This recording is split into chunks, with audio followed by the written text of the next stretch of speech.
നമസ്കാരം, ഞാൻ ഡോക്ടർ വിസ്മയ ദാമോദരൻ. നമ്മൾ ഇന്ന് ചർച്ച ചെയ്യുന്നത് പുകവലി നിർത്തുന്നവര് ഭക്ഷണത്തിൽ എന്തൊക്കെ മാറ്റങ്ങളാണ് പിന്നീട് കൊണ്ടുവരേണ്ടതെന്ന് പറഞ്ഞുതരാം. കാരണം പെട്ടെന്ന് നമുക്ക് അഡ്ജസ്റ്റ് ആവാൻ വേണ്ടി ഡയറ്റിൽ കൂടെ കുറച്ച് മാറ്റങ്ങളൊക്കെ വരുത്തേണ്ടതുണ്ട്. എന്നും കുടിക്കുന്നതിനേക്കാൾ വെള്ളത്തിന്റെ അളവ് കൂട്ടുക.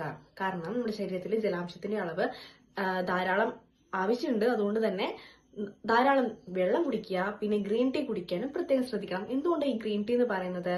ഗ്രീൻ ടീ എന്ന് പറയുന്നത് ആന്റി ഓക്സിഡന്റ് ആണ്. അതുകൊണ്ട് തന്നെ നമ്മുടെ ശരീരത്തില് വിഷവിമുക്തമാക്കാൻ വേണ്ടിയിട്ട് ഗ്രീൻ ടീ സഹായിക്കുന്നുണ്ട്. അതുപോലെ കാൽസ്യം അടങ്ങിയ ഭക്ഷണം, അതായത് പാലും പാലുൽപ്പന്നങ്ങളും ഒക്കെ നന്നായിട്ട് കഴിക്കുക. പിന്നെ പറയുന്നത് നിറങ്ങളുള്ള ഫ്രൂട്ട്സും വെജിറ്റബിളും ധാരാളം കഴിക്കുക. പിന്നെ ഒമേഗ 3 ഫാറ്റി ആസിഡ് അടങ്ങിയ മത്തി, വാൽനട്ട് ഒക്കെ കഴിക്കാൻ ശ്രദ്ധിക്കുക. ഇത് എന്തിനാ പറയുന്നതെന്ന് വെച്ചാല് ഈ പുകവലി കൊണ്ടുണ്ടായ നീർക്കെട്ടൊക്കെ മാറ്റാൻ വേണ്ടി ഈ ഭക്ഷണക്രമങ്ങളൊക്കെ സഹായിക്കും. അപ്പോൾ പുകവലി ആരോഗ്യത്തിന് ഹാനികരമാണ്. പുകവലി നിർത്തുന്നവര് ഇതൊന്ന് ശ്രദ്ധിക്കണം കേട്ടോ.